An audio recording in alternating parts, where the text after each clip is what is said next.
Bom dia, igreja. Vocês estão bem aí? Então vamos lá. Vamos abrir o livro de Esther. Você que trouxe a sua Bíblia, já vai pegando aí.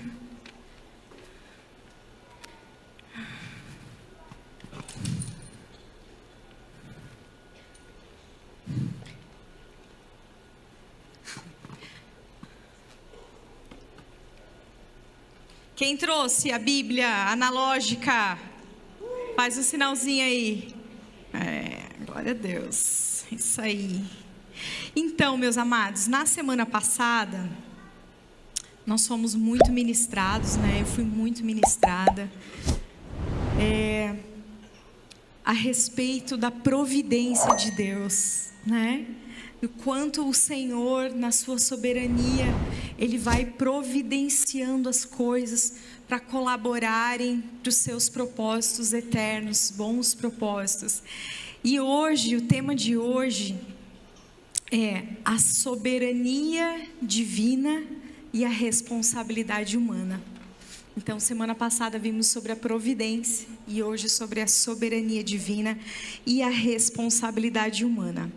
Então, eu quero começar lendo alguns textos para nos contextualizar e eu quero que a gente preste atenção, quero que você se atente, porque são vários textos, então você vai precisar prestar atenção, né? E eu não vou pedir desculpa por ler tantos textos, porque a palavra de Deus, ela não volta vazia. Deus tem compromisso com a sua palavra, e se você esquecer de tudo que eu falar, mas se você prestar atenção nesses textos, Deus vai agir no teu coração. Amém, queridos? Então, eu quero que vocês prestem atenção em três personagens que nós vamos estar conversando hoje. Nós vamos falar sobre Mardoqueu, ou talvez na sua tradução aí esteja Mordecai, né, a mesma pessoa. A gente vai falar sobre Amã e a gente vai falar sobre Esther, tá bom, queridos? Então, na semana passada, pastor Jean falou a respeito dos capítulos 1 e 2 de Esther, mas eu quero ler os últimos 3 capítulos do capítulo 2, tá? Então, capítulo 2, os últimos 3 versículos, perdão. Capítulo 2, do versículo 21 ao 23. Quem achou, diz um amém bem alto. Amém. Oh, glória, estamos tudo acordado, glória a Deus. Então, diz assim: um dia, quando Mardoqueu estava sentado junto à porta do palácio, Bigtã e Teres, 2 dos oficiais do rei que guardavam a entrada, estavam indignados e conspiravam para assassinar o rei Xerxes. Mardoqueu, porém, descobriu o plano e o contou à rainha Esther, que, por sua vez, passou a informação ao rei em nome de Mardoqueu. Depois de investigada a informação e descobrindo-se que era verdade, os 2 oficiais foram enforcados. Tudo isso foi escrito nos registros históricos na presença do rei. Veja que informação importante.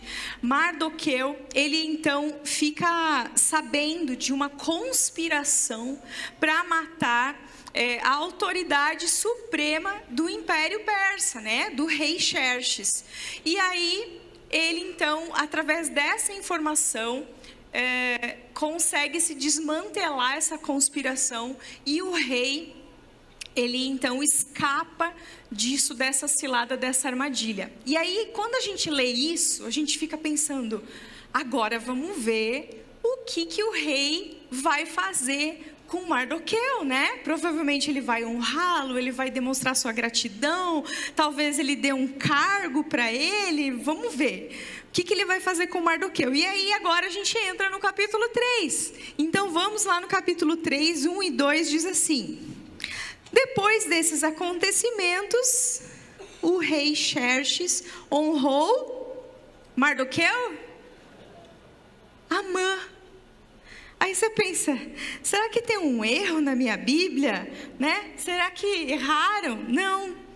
O rei Xerxes honrou Amã, filho de Amedata, descendente de Agag, promovendo-o e dando-lhe uma posição mais elevada do que a de todos os demais nobres. Gravem essa informação, mais elevada, uma posição mais elevada do que todos os outros nobres. Versículo 2. Todos os oficiais do palácio real curvavam-se e prostravam-se diante de Amã, conforme as ordens do rei.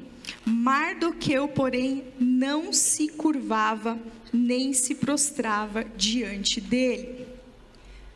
Aqui a gente tem algumas informações muito importantes. A pessoa que deveria ter sido honrada tem ali os motivos pelos quais ela deveria ter sido honrada, né? Motivos dignos. Não aconteceu nada com ela. E aí tem uma pessoa que foi super honrada, exaltada, e não tem motivo nenhum. A gente não fica sabendo, né, por que Amã conquistou essa posição. Só sei que o rei deu uma ordem que todos deveriam prestar reverência, honra, respeito por Amã, curvando-se diante dele. Mas Mardoqueu, ele se nega, ele se recusa a fazer isso. Aí, amados, no versículo 3, a gente vai entender o motivo dele se recusar. As pessoas percebem que ele não se curva, começam a questioná-lo, e de tanto fazer pressão, ele então revela que é porque ele é judeu. E aí, primeiro a gente começa a pensar, mas então os judeus não poderiam prestar esse respeito, uma honra a uma autoridade? Não.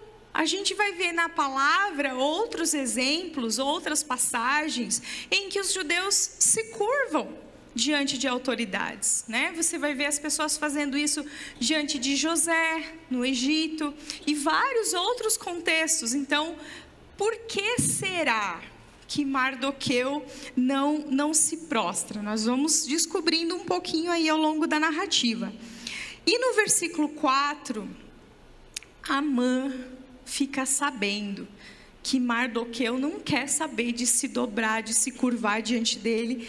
Ele fica muito irado, e eu quero ler com vocês agora os versículos 5 e 6. Quando Amã viu que Mardoqueu não se curvava nem se prostrava, ficou muito irado.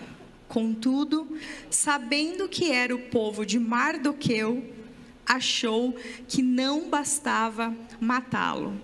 Em vez disso, Amã procurou uma forma de exterminar todos os judeus, o povo de Mardoqueu, em todo o império de Xerxes. Gente, que coisa mais doida, né?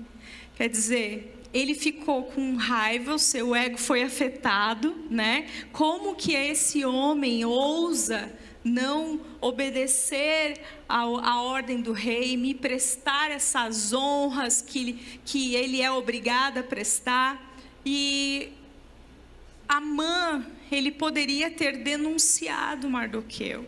Ele certamente iria sofrer uma penalidade, provavelmente ele poderia ter sido morto, mas o ódio irracional de Amã, ele foi tão maior, tão grande, que ele falou: não basta que ele morra, eu quero matar todo o seu povo, eu quero acabar com todos eles, né? Isso não é muito estranho para a gente conhece situações, né, assim, tantas ondas de antissemitismo pelo mundo, nós sabemos do que a gente está falando aqui.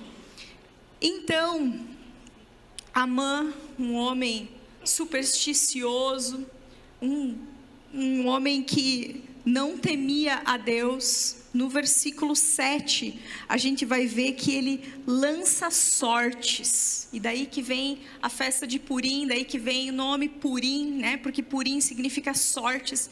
Ele vai lançar sortes, ele vai usar de superstição para descobrir qual seria a melhor data para aniquilar com todo o povo judeu do Império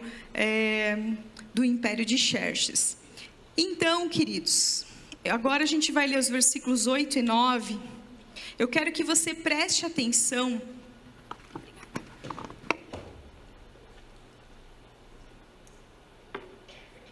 em como Naamã, melhorou, né?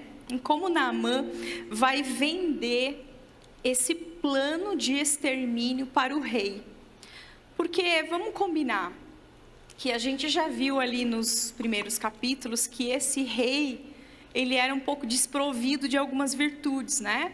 Era um beberrão, era um homem impulsivo, era um homem precipitado, era um homem que falava antes de pensar. E aí Amã, então, ele vai vender esse plano terrível de extermínio para o rei Xerxes. E o versículo 8 e 9 diz assim: Então Amã disse ao rei Xerxes: Existe certo povo disperso e espalhado entre os povos de todas as províncias do teu império, cujos costumes são diferentes dos de todos os outros povos, e que não obedecem às leis do rei. Não convém ao rei tolerá-los. Gente, olha a malícia, né? É como se todo o povo não obedecesse às ordens do rei. É como se todo o povo fosse criar problemas para o rei, porque eles não obedeciam. Ele não mencionou o problema pessoal que ele teve com Mardoqueu, né? Ele simplesmente foi ali difamar todo um povo. A gente lembra de alguém que usou de astúcia assim também. Vocês lembram de alguém que fez isso? O próprio Satanás para Eva, né? Ele pega um pedaço da verdade e aí ele distorce. Ele chega para Eva e diz assim: Nossa, vocês não podem comer de nenhuma árvore. Aí ela diz: Não, nós podemos comer, mas só daquela que a gente não pode comer, porque senão a gente vai morrer. Aí ele falou: Não, certamente que vocês não vão morrer. Então perceba a astúcia. Ok, vamos adiante. O rei, infelizmente, ele compra essa ideia, ele cai nessa lábia de Amã, e no versículo 10 diz que o rei dá autoridade para ele, ele tira o anel selo do dedo dele, dá para Amã, e eu acho muito interessante que no versículo 10, a descrição que a palavra de Deus dá para Amã diz assim, ó: Em vista disso, o rei tirou o seu anel selo do dedo e deu a Amã. Quem? O inimigo dos judeus. Então aqui fica mais claro para a gente uma das características, né, de Amã. É um declarado inimigo dos judeus. No versículo 12, queridos, Amã começa a executar o seu plano antissemita diabólico. Quando ele lança sortes, ele vê que a melhor data para fazer essa execução é 1 ano depois. E por mais que ele estivesse ali com sede de sangue, com, né, o coração cheio de ódio, ele não tem pressa. Ele é frio. Ele não se importa em aguardar 1 ano para colocar o seu plano, então, em ação. E aí ele começa a pensar, então, como que isso tudo vai acontecer. Eles vão escrever cartas, eles vão enviar cartas para todas as províncias do império, cerca de 127 províncias. Eles vão traduzir esse decreto, porque então o rei, ele aceita, ele diz: não, então tal dia nós vamos exterminar todo esse povo e ainda vamos ficar com todas as suas propriedades, com todos os seus pertences. Vamos fazer aí um grande espólio desse povo e é isso que a gente vai fazer. Então eles começam a traduzir esse decreto do rei em várias línguas e a espalhar pelo império para que todo mundo fique sabendo do que o rei havia determinado. Agora veja o versículo 15, queridos, do capítulo 3 ainda. Por ordem do rei, os mensageiros saíram às pressas. E o decreto foi publicado na cidadela de Suzã, né, onde morava o rei. O rei e Amã assentaram-se para beber, mas a cidade de Suzã estava em confusão. Tem traduções que dizem ela estava perplexa, outras dizem ela estava alvoroçada. Você consegue imaginar essa cena? As pessoas começam a saber, né? O pessoal começa a mandar o WhatsApp no grupo das famílias para todo mundo, dizendo: gente, tal dia eles vão nos atacar. E o decreto era para matar homens, mulheres, crianças, bebês, todo mundo. Você imagine como que as pessoas recebendo essa notícia, como elas foram ficando, mesmo quem não era judeu. Porque, amados, Jeremias já tinha profetizado antes e tal, Isaías falando que quando o povo estivesse no exílio, era para eles levarem a vida deles normalmente, construir casas, casarem-se e procurar a paz da cidade em que estavam morando, porque a paz deles, a prosperidade deles dependia da prosperidade e da paz da sua cidade. Então os judeus foram instruídos a serem bons cidadãos, a zelarem pelo lugar onde eles moravam, a orar pela paz da cidade onde eles estavam. Então nós podemos supor que os judeus eles eram um povo pacífico. Então eles tinham vizinhos que gostavam deles. Eles tinham clientes que gostavam deles, dali dos seus comércios, dos seus negócios. Então imagine como que todos começaram a se sentir: meu Deus, o que vai ser daquela família? O que vai acontecer com aqueles nossos amigos? Mas enquanto as pessoas estão consternadas, Amã e o rei sentam-se para banquetear, para beber. Perceba a frieza, perceba a apatia, perceba a crueldade. Quem está aqui? Amém. Ok, vamos lá. Agora nós vamos para o capítulo 4, queridos. 1-3, vamos ler. Vamos ver, essa foi a reação do rei, né? Agora nós vamos ver a reação de Mardoqueu, quando ele soube disso. Lembrando que Mardoqueu era pai adotivo de Hadassa, e seu primo, né, criou ela desde pequena. E ele também tinha ali um ofício no palácio. E vamos ver o que aconteceu quando ele soube disso. Quando Mardoqueu soube de tudo o que tinha acontecido, rasgou as vestes, vestiu-se de pano de saco, cobriu-se de cinza e saiu pela cidade, chorando amargamente em alta voz. Foi até a porta do palácio real, mas não entrou, porque ninguém vestido de pano de saco tinha permissão de entrar. Em cada província onde chegou o decreto com a ordem do rei, houve grande pranto, e entre os judeus, com jejum, choro e lamento. Muitos se deitavam em pano de saco e em cinza. Essas expressões, né, de vestir ali uma roupa, um pano de saco, se cobrir de cinza, chorar, lamentar, jejuar, eram expressões de extrema extrema aflição, de sofrimento, de agonia, de desespero, né? São pessoas que elas estão expressando que elas não aceitam ficarem neutras diante de algo tão terrível que está para acontecer. As pessoas, quando recebiam algum tipo de informação, os judeus, essa era uma forma deles expressarem protesto, uma forma deles expressarem sofrimento, tristeza. Eu já fui ministrada pelo Senhor nesse momento, porque a gente nessa era da internet, né, de uma comunicação muito rápida, isso tudo está nos transformando em pessoas menos sensíveis, porque nós temos acesso a todo tipo de informação em segundos, né?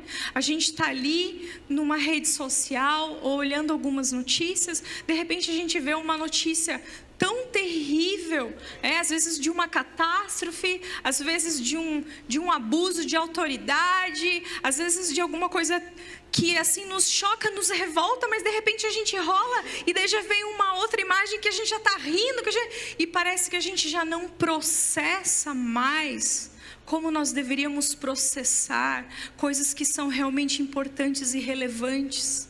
Então a gente começa a aprender desde já com o povo judeu que diante de certas situações, queridos, nós precisamos nos expressar, nós precisamos ter uma reação. Hoje em dia, às vezes, dá uma agonia, né? Quando a gente está conversando algum assunto sério e importante, e parece que só você está conseguindo entender a seriedade daquele assunto, porque você não vê reação. Então, que o Senhor nos cure de toda apatia, em nome de Jesus, amém? Queridos, essa é a reação de Mardoqueu, né? Eu tenho certeza que ele não estava dessa forma, consternado, saindo, gritando, chorando pela cidade, só porque ele estava ali como é que a gente chama? Uma declaração de morte, né? Com um alvo na sua testa. Não era só pela vida dele, mas era por conta de todo o povo de Deus. Que os judeus, nessa história, eles representam o povo de Deus. Amém? Então, Mardoqueu, ele dá um jeito da rainha Esther ficar sabendo destes planos. Então, quando ela fica sabendo desses planos, no versículo 8, Mardoqueu pede para que ela vá até o rei e implore ao rei por misericórdia e para que ela interceda em favor do povo, do seu povo, né, do povo judeu. E aí o que vai acontecer, queridos? A rainha Esther, nos versículos 9 a 11, ela vai explicar para Mardoqueu: olha, eu até queria muito ajudar, né? Mas não vai dar. Porque assim, todo mundo sabe que é proibido alguém ir se apresentar ao rei Xerxes sem que tenha sido convidado para estar lá. A pessoa que se apresentar, se colocar ali diante do rei sem ter sido chamada, ela vai morrer. Só existe esse decreto, a não ser que o rei pegue o seu cetro e aponte para ela, declarando misericórdia e que ela vai então viver. Então assim, faz mais de um mês que eu não vejo o rei, que ele não me chama. Desculpa, Mardoqueu, mas não vou poder ajudar não, porque vai ser muito perigoso para mim.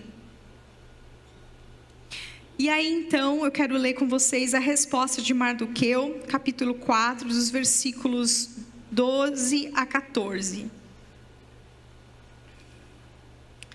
Quando Mardoqueu recebeu a resposta de Esther, mandou dizer-lhe: não pense que pelo fato de estar no palácio do rei, você será a única entre os judeus que escapará. Pois se você ficar calada nesta hora, socorro e livramento surgirão de outra parte para os judeus, mas você e a família do seu pai morrerão. Quem sabe se não foi para um momento como este que você chegou à posição de rainha? Gente, aqui tem muita coisa para nós destrincharmos. E eu quero só terminar para a gente começar a destrinchar, que então a resposta de Esther é a seguinte, versículo 15. Então Esther mandou esta resposta a Mardoqueu: vá reunir todos os judeus que estão em Suzã e jejuem em meu favor. Não comam nem bebam durante 3 dias e 3 noites. Eu e minhas criadas jejuaremos como vocês. Depois disso irei ao rei, ainda que seja contra a lei. Se eu tiver que morrer, morrerei. Mardoqueu retirou-se e cumpriu todas as instruções de Esther. Muito bem. Então, vamos nos lembrar, começando a destrinchar um pouquinho essa história, quem é Mardoqueu, né? Em Esther, capítulo 2, versículos 5 a 7, nós vamos descobrir que Mardoqueu, ele tem uma linhagem, né? Uma ancestralidade que o liga ao rei Saul.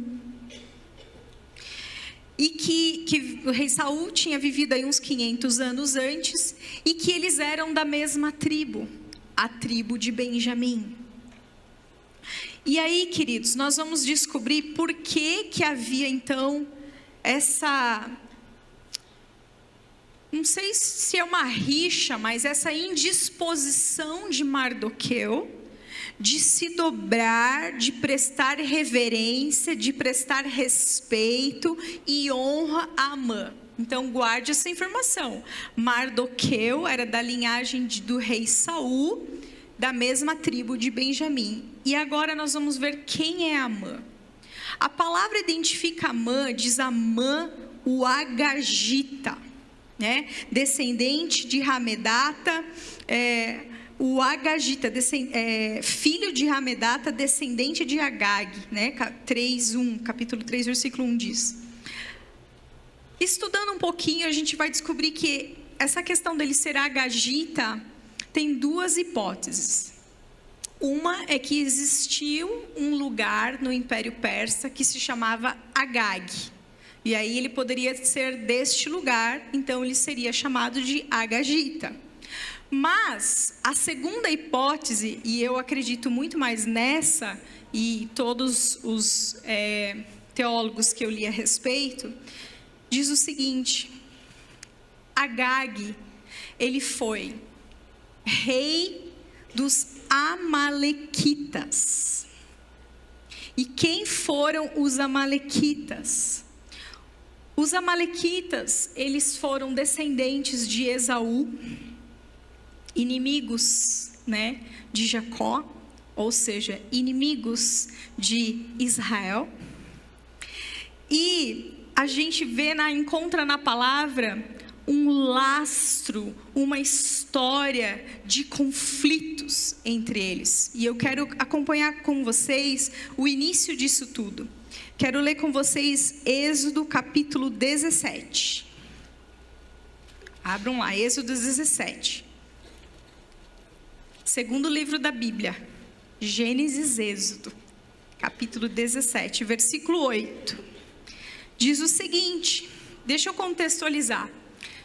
O povo saiu do Egito, eles estão ali peregrinando no deserto, no começo da sua caminhada. Eles estão numa localidade chamada Refidim, eles estão cansados, eles estão vulneráveis, eles estão exaustos, eles passaram muitos dias sem encontrar água, até que tem aquele episódio que Moisés então toca na rocha e aí verte água, eles bebem da rocha, mas o povo está nessa situação. E quando o povo se encontra nessa situação, versículo 8: sucedeu que os amalequitas vieram atacar os israelitas em Refidim. De graça, eles aproveitaram um momento suscetível, um momento de vulnerabilidade desse povo, e eles atacaram sem dó. Continuando o capítulo 17, versículos 13 agora, a gente vai ler do 13 ao 16. Assim, Josué derrotou os amalequitas à espada. Depois o Senhor disse a Moisés: escreva isso em um rolo como memorial e declare a Josué que exterminarei completamente a memória dos amalequitas debaixo do céu. Moisés construiu um altar e chamou: o Senhor é minha bandeira. Ele jurou: por causa da mão levantada contra o trono do Senhor, o Senhor fará guerra contra os amalequitas de geração a geração. O Senhor já estava prevendo, já nos deixou ali um aviso de que de geração em geração se levantaria um povo que iria se opor ao povo de Deus. Veja como é sério. Depois que eles passam os 40 anos no deserto, queridos, que eles estão para sair do deserto, eles estão para entrar na terra prometida, eles estão ali na fronteira.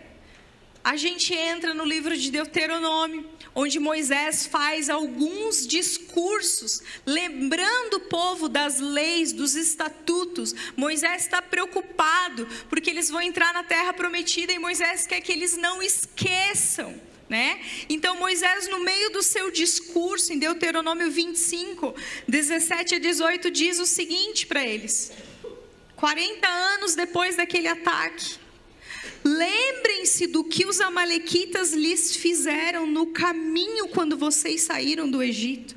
Quando estavam cansados e exaustos, eles se encontraram com vocês no caminho e atacaram todos os que ficaram para trás. Não tiveram temor de Deus. Então, Amã, é muito provável que ele fosse um amalequita. Por isso que Mordecai se recusou a prestar reverência e honra para um amalequita, porque ele sabia que ele era inimigo dos judeus. Veja que interessante esse contexto, queridos. Amã, então, ele personifica, de certa forma, todos aqueles que tentaram exterminar o povo de Deus. Já houve alguns, né? Amã foi um pequeno Hitler. Amã é uma imagem do antissemitismo diabólico. Alguns veem em Amã uma imagem do homem da iniquidade, um dos anticristos que haveriam de surgir, né? Porque 1 João 2,18 diz o seguinte: filhinhos, esta é a última hora. E assim como vocês ouviram que o anticristo está vindo, já agora muitos anticristos têm surgido. Por isso sabemos que esta é a última hora. Então Amã representa uma tentativa, né, de exterminar, de aniquilar o povo de Deus. E na palavra representado pelos judeus. Ainda hoje, né, nós sabemos que hoje, amados, seguindo ali, né, os textos do Novo Testamento, que palavra fala que não são apenas descendentes de Abraão aqueles que são por uma linhagem de sangue, mas aqueles que, não é que eles são circuncidados na carne, mas têm o seu coração circuncidado. Diz que não é judeu somente aquele que o é na carne, mas também aquele que o é espiritualmente.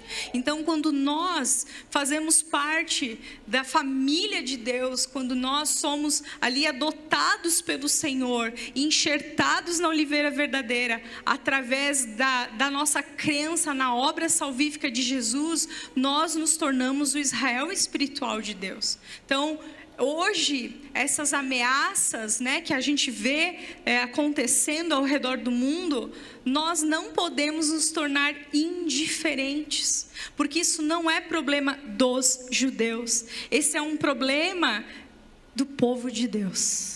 Porque existe um povo que sempre vai tentar se levantar contra o povo de Deus. Vocês estão entendendo? Amém. Capítulo 3, versículo 8 e 9, nós vimos que quando Amã, né, foi vender o seu plano diabólico para o rei Xerxes, ele diz, esse povo segue leis e costumes diferentes de todos os outros povos. E sabe, queridos, existe uma meia-verdade ali, né? Não é que nós não nos submetemos às leis civis, não é verdade, né? Tanto que Paulo vai falar que toda a autoridade foi instituída por Deus e tal, então nós sabemos que nós estamos sujeitos às leis civis. Mas, embora nós tenhamos esse desafio, né, de sermos bons cidadãos, de nos submetermos às leis civis, nós somos regidos por uma lei superior, a lei da palavra de Deus. Essa lei aqui, ela está acima de qualquer lei civil. Nós obedecemos às leis civis até que uma lei nos peça para irmos contra algo que está nessa lei. Aí o Senhor mesmo, nós temos um lembrete na palavra, né, dos apóstolos, lá em Atos, quando eles são presos, e então quando eles são presos, os religiosos proíbem eles de anunciar o evangelho, e eles dizem assim, reflitam vocês, o que é melhor, obedecer a Deus ou aos homens? Então nós realmente somos um povo que tem leis superiores, né? A lei de Deus, mas era mentira que eles seriam um povo baderneiro, um povo que não se sujeita, não é verdade. Então o povo de Deus realmente vive sob uma outra cultura, outras leis, e isso enfurece o inimigo. E o que ele faz? Ele vai tentar espalhar intolerância. Quem dera estivéssemos falando de um acontecimento de séculos atrás, não é verdade, queridos? Quem dera a gente pudesse olhar para essa história e falar, que bom que não é a realidade. Mas infelizmente não é o que nós vemos nos noticiários, não é verdade? Infelizmente. Sabe, queridos, Agag, o significado de Agag é muito interessante. Ele significa, eu superarei o topo. Olha o significado desse nome. Eu superarei o topo. Em que posição Amã foi elevado pelo rei? A posição mais alta de todos os outros príncipes. Aí eu lembrei de um texto de Isaías, que é interpretado como se ele estivesse descrevendo Satanás na sua queda. Isaías 14, 13 e 14 diz assim, você que dizia no seu coração, subirei aos céus, erguerei o meu trono acima das estrelas de Deus, eu me assentarei no monte da Assembleia, no ponto mais elevado do monte santo. Subirei mais alto que as mais altas nuvens, serei como o Altíssimo. Olha o que anelava o coração de Satanás. E aí fica um alerta para nós. O que nós temos desejado? o que nós temos aspirado? Quais são os nossos anseios? Quais são os nossos alvos? Sabe, queridos, quando o rei dos Moabitas contratou Balaão para amaldiçoar o povo de Israel, o Senhor o impediu e ele não conseguia amaldiçoar Israel. Ele só conseguia bendizer. E num desses momentos em que ele foi bendizer, Números 24:7 diz assim, ele falando sobre Israel, preste atenção: e o seu rei se levantará mais do que Agag, e o seu reino será exaltado. Ele estava falando, não importa o quanto o inimigo queira ocupar uma posição superior, o nosso rei Jesus, ele ocupa uma posição superior. Amém, queridos? Outra coisa que eu quero chamar a atenção com relação à ambição desenfreada de Amã. É muito provável, a gente falou um pouquinho antes, que ele tenha conseguido essa posição dele, queridos, como maior, mais autoridade sobre todos os outros príncipes, não por mérito, mas por bajulação, por lisonjas, puxa-saquismo. Ele sabia como conduzir, como falar com aquele rei. Porque vejam que o rei, ele precisou estabelecer um édito, uma ordenança de que as pessoas tinham que se curvar a ele, porque é muito provável que outros homens mais nobres do que Amã não fossem fazer isso por vontade própria. É muito provável que Amã fosse um homem desprezível em um cargo importante. Amã e Daniel, o nosso querido Daniel, eles alcançaram cargos importantes de autoridade, mas um era um homem temente a Deus e buscava o bem do povo. O outro era um homem terrível, cruel, sanguinário. Ainda hoje, há muitos homens perversos que têm recebido autoridade para governar. Você concorda comigo? Você não fica consternado às vezes? Fala, o que essa pessoa está fazendo aí? Como que essa pessoa chegou neste lugar? Como que essa pessoa está nessa posição, com tamanha autoridade?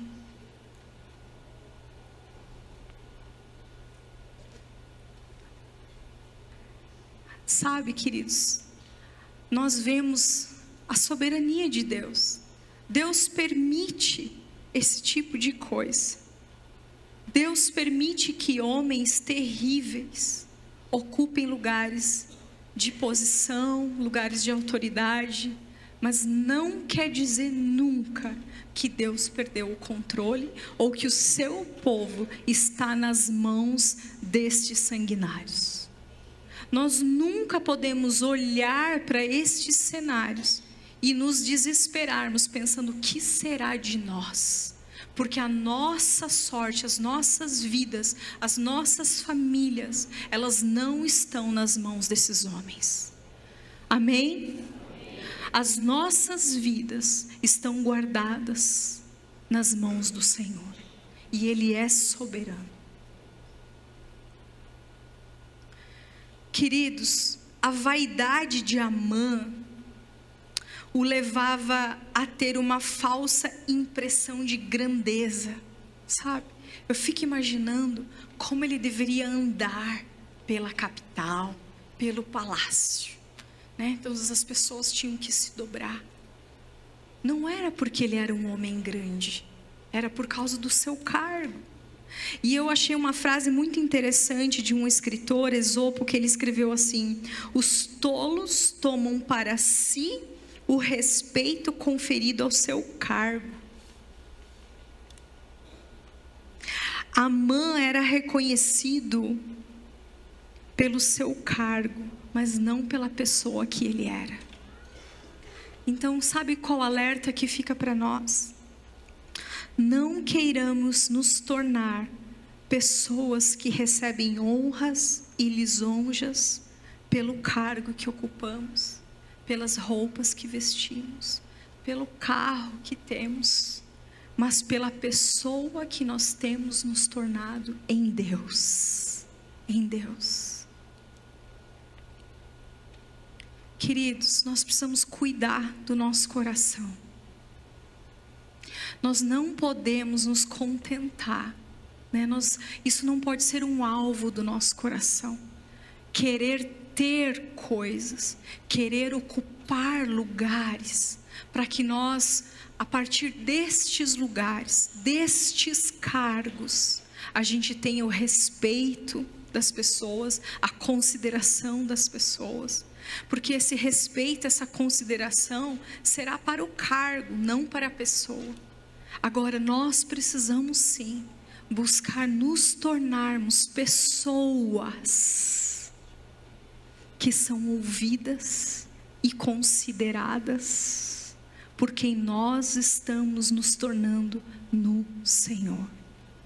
Homens e mulheres de valor, homens e mulheres de princípio, homens e mulheres que são fiéis, que são honestos, que são honrosos, que são francos, que são verdadeiros, que não negociam a verdade. Entende? Esse tem que ser o nosso alvo, meus amados. Que mais?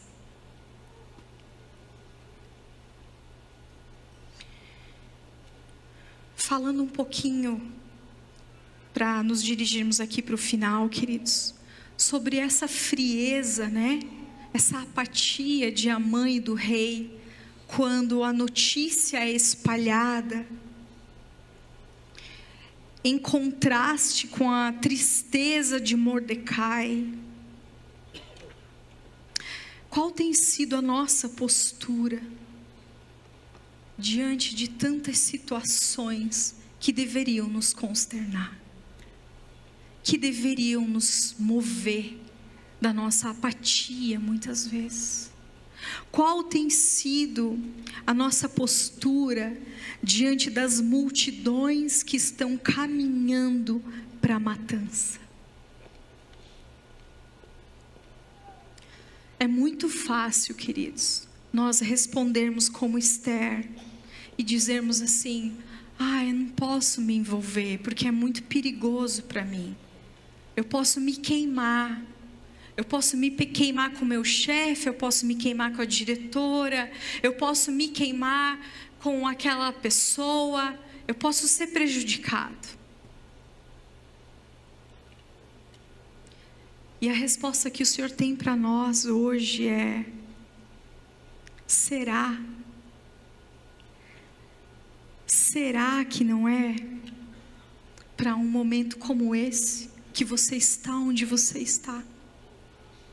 Será que não foi para um momento como esse que Deus te colocou onde você está hoje?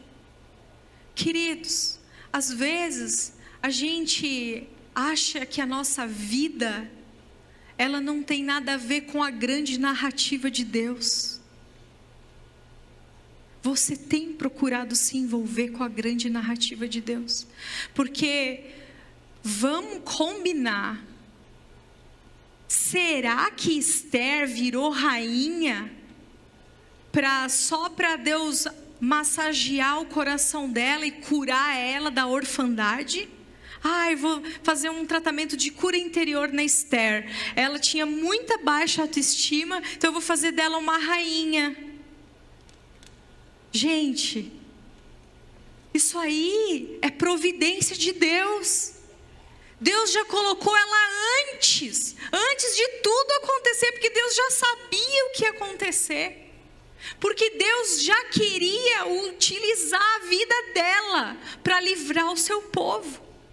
Então Deus já sabia onde você estaria, o cargo que você ocuparia, o que você estaria fazendo dos seus dias, o que você iria ver, as situações que você iria presenciar. Eu vou te dizer, meus irmãos, o Senhor está contando com a gente. O Senhor está contando com a gente. Mas eu também quero te dizer uma coisa. Se nós escolhermos não agirmos, socorro e livramento de outro lugar virão, mas nós teremos perdido o grande privilégio de nos unirmos aos propósitos de Deus. Nós teremos perdido o grande privilégio de fazermos parte da grande história de Deus. Quando o apóstolo Paulo saiu em uma viagem missionária com Barnabé e João Marcos amarelou, decidiu voltar para casa, o Senhor não disse: que pena, vamos agora alcançar bem menos lugares. O Senhor levantou Timóteo, o Senhor levantou Tito, o Senhor levantou Tíquico, o Senhor foi levantando outras pessoas que estavam disponíveis para Deus. Que bom que João Marcos depois repensou e resolveu voltar, mas Deus teria continuado sem eles. Deus pode continuar sem nós, mas eu não quero isso. Eu não quero. Eu quero fazer parte, eu quero me unir. Eu quero me unir com Deus nos grandes propósitos que Ele tem para a nossa geração. Queridos, nós precisamos ser libertos de toda apatia. Nós precisamos parar de dar de ombros e achar que as coisas que estão acontecendo não nos dizem respeito. Nós precisamos consultar o Senhor e dizer: Senhor, por que eu estou vendo isso? Por que eu estou presenciando? O Senhor quer me usar. O Senhor quer que eu haja. Senhor, por que eu estou ouvindo esse desabafo? É para eu orar por essa pessoa. Senhor, essa pessoa que está trabalhando aqui do meu lado não deve ser por acaso. É para eu anunciar as boas novas para ela. Queridos, não deixemos passar as oportunidades que o Senhor tem nos dado, porque Ele é soberano, mas existe uma responsabilidade humana envolvida. Deus, na sua soberania, na sua ciência, na sua magnanimidade, na sua grandeza, Ele, não sei porquê, mas Ele escolheu agir com a ajuda dos seres humanos. Ele escolheu agir através de pessoas, e nós podemos nos aliar a Ele ou não. Nós podemos responder a esse chamado ou não. Será que não é? Será que é por acaso que você está onde você está, meus queridos? Eu acredito que não. Vamos nos colocar de pé.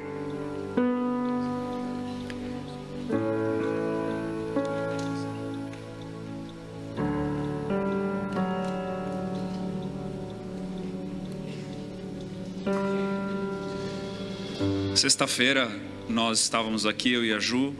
Ela trouxe uma palavra de educação, pais e filhos, e eu, com os adolescentes, levei uma palavra para eles lá a respeito das coisas do coração. E nós terminamos, ficamos até tarde, fomos praticamente os últimos a irmos embora. Alguns adolescentes com o Rô e a Jé estavam por aqui ainda. E quando nós entramos no carro, a Ju falou para mim: Gê, eu quero ir no velório daquele adolescente que tirou a vida. E naquele momento, eu vou abrir meu coração aqui para vocês. Eu pensei comigo: eu já fiz a minha parte. Eu falei com os adolescentes, a minha esposa falou com os pais. Nós temos uma demanda. E ali eu falei: amor, vamos para casa. A gente está cansado. Eu não sei quão emocionalmente você vai se envolver com isso. Ela virou para mim e ela disse: mas é a nossa vocação. Nós somos pastores. E aí eu, lutando comigo mesmo, falei, não, então, né, deixa eu parar de amarelar e vamos fazer o que está nos proposto. E a gente foi então para esse velório. Chegamos lá, abraçamos a mãe. Aí ela falou para mim, traz uma palavra para o velório. Eu falei, tá bom, eu vou trazer uma palavra para o velório. Eu levei uma palavra naquele momento para a mãe que estava ali. Conversando com alguns parentes que tinham vindo de São José dos Pinhais, nós descobrimos que o pai, que soube do falecimento do filho, quando voltou da África, chegou em Curitiba, e alguém em Curitiba disse para ele, e ele estava chegando, eu falei, vamos embora. Ela falou, vamos esperar o pai chegar. Tem um pastor que faleceu já, chamado Miguel Piper. Ele diz que a esposa é o segundo Espírito Santo. E de fato essa mulher foi o segundo Espírito Santo na minha vida, nesse momento em que eu estava querendo amarelar, eu estava querendo ir para casa, eu estava querendo descansar, eu estava atrás do meu conforto e estava achando isso muito justo. Quando chegou esse pai e viu o corpo daquele filho de 16 anos que tirou a vida, quando ele embarcou no avião, naquele momento eu me lembrei do porquê é que eu fui chamado para ser pastor. E ali então, observando tudo aquilo, a gente se envolveu com aquilo. E sabe o que acabou acontecendo? Eu fui chamado para fazer o funeral, porque no fim da história eles não tinham padre, não tinham pastor para fazer nada. Foi para esse momento que eu tinha sido chamado. E eu estava relutando para aceitar esse chamado. Então, eu quero me expor aqui para você. E depois eu fiz o funeral, e ainda depois do funeral, enquanto eu estava ajudando a carregar o corpo para o carro, uma mulher que estava ali ouvindo, ela foi procurar uma outra moça para entregar a vida dela para Jesus, no funeral. Sabe, queridos, as oportunidades elas batem, e a gente sempre vai ter uma boa desculpa, como eu tive sexta-feira à noite, para recusar. Como você pode ter saindo daqui nessa manhã para recusar. Mas não se esqueça que enquanto Satanás e seus demônios estão gritando nos nossos ouvidos, o Espírito Santo está sussurrando. É melhor a gente ouvir o sussurro do Espírito Santo do que os gritos de Satanás. Eu quero compartilhar ainda rapidamente 2 experiências que eu tive essa semana e que eu senti que o Senhor estava me preparando para essa palavra. Quando nós tivemos aquela tempestade de madrugada, não sei se foi de segunda para terça, de terça para quarta, com chuvas de pedra, eu acordei de madrugada e começou assim aqueles trovões, aquela coisa, sabe, aqueles barulhos assim. E eu senti algo se aproximando. Daí eu só via pela janela do quarto os clarões, assim, tinha muitos raios no fundo, clarões. E aquele barulho foi se intensivando. E de repente, ela não foi chegando de repente, foi assim, ó, de um segundo pro outro, foi aquele assim, caiu.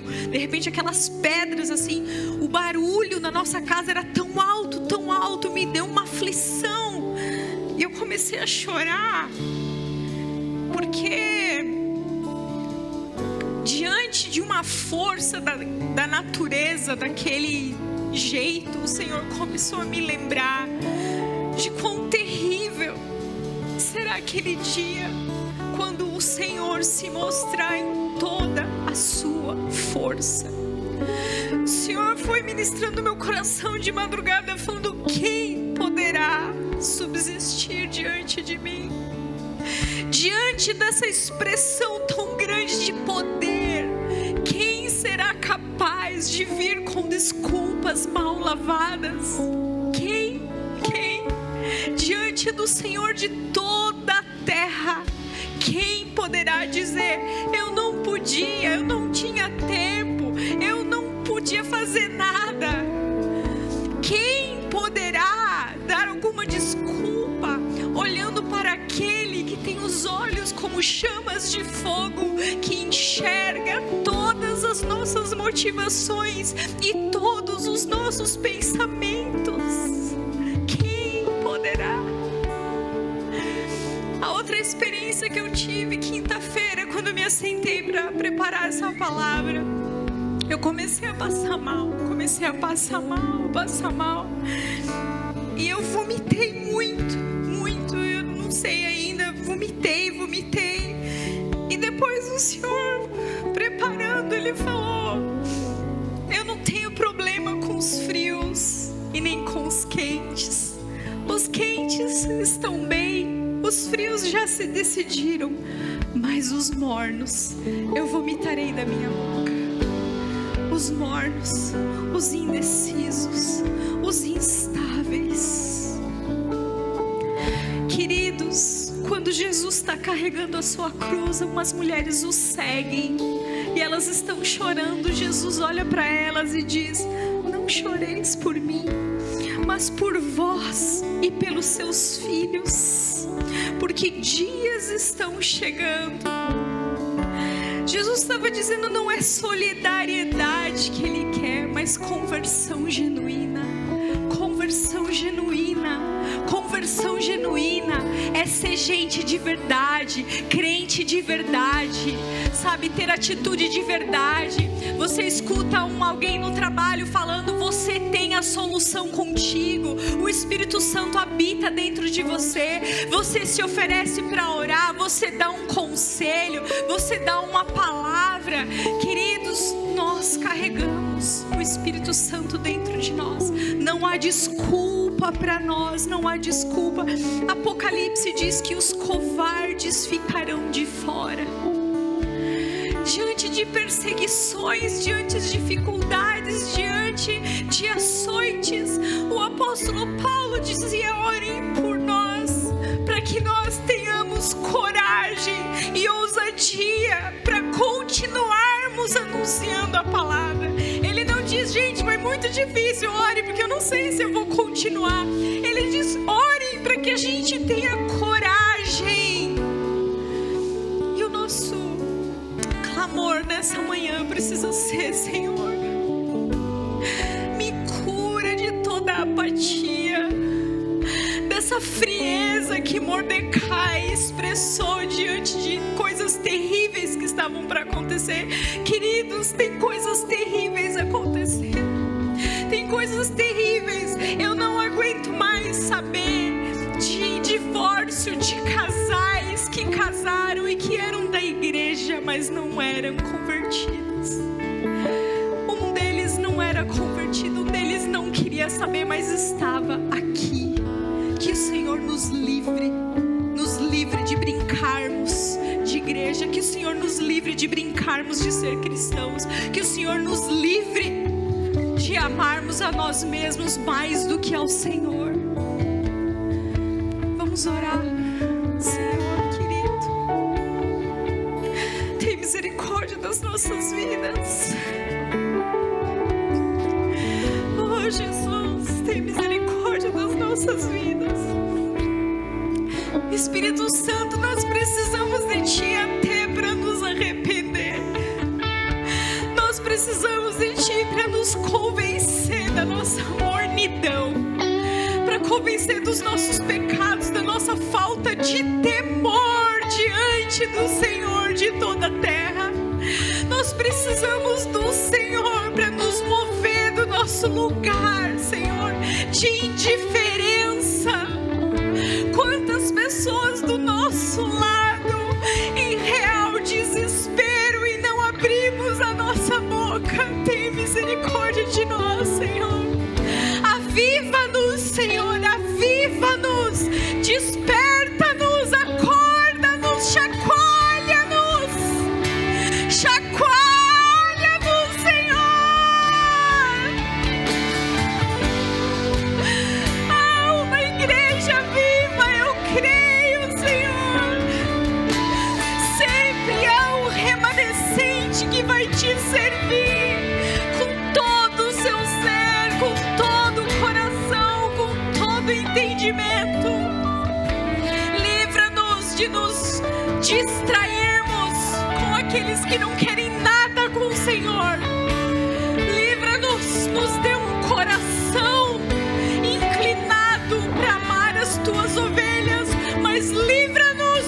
distrairmos com os bodes que se colocam no nosso caminho, Senhor. Em nome de Jesus, Pai, traz aquele que está sedento, aquele que tem tateado no escuro te procurando. Oh, Senhor, em nome de Jesus. Será que não foi para um tempo como esse que estamos onde estamos, que temos o que temos, que conhecemos quem conhecemos?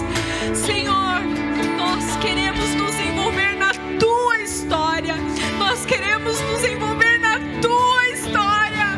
Livra-nos de todo o egoísmo, de toda cegueira. Em nome de Jesus, tem misericórdia das nossas vidas.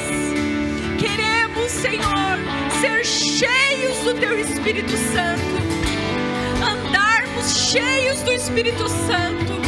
Não queremos ter que nos preparar para uma palavra, para um encontro, para um café.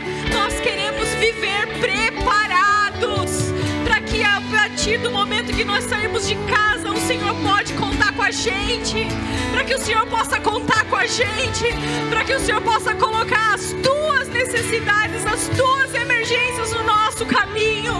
Queremos que o Senhor possa contar conosco, Senhor.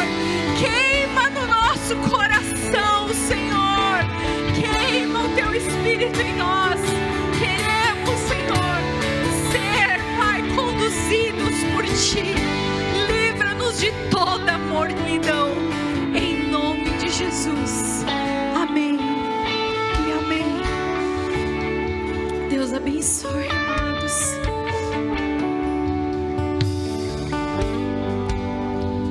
Há valor em mim, sou como vasos de barro. Ainda em oração, com os teus olhos fechados, vamos juntos nos apresentar diante do Senhor, diante dessa palavra tão profunda e tão poderosa. Diga assim: Senhor Jesus, eis-me aqui, envia-me a mim. Diga: eis-me aqui, assim como estou, envia-me a mim. Usa-me para a Tua glória e para o tempo que se chama hoje. Em nome de Jesus, que no poder do Espírito Santo, o Senhor me dê a ousadia e poder e dons para fluir segundo a Tua voz e o Teu querer. Em nome de Jesus. Amém. Você pode aplaudir esse Deus maravilhoso. Santo é Teu nome, Jesus. Santo é Teu nome, Senhor. Aleluia. Atrai o meu coração. Amém. Pai, obrigado por esse culto. Obrigado por essa Tua doce presença. Obrigado por tudo que Tu és e fazes no nosso meio. Abençoa, Senhor, a nossa entrada, a nossa saída, Senhor. Conduza-nos, dá-nos ouvidos para ouvir e um coração para atender o Teu chamado. Em nome de Jesus. Amém e amém. Seja enviado para essa semana, em nome de Jesus. Deus te abençoe.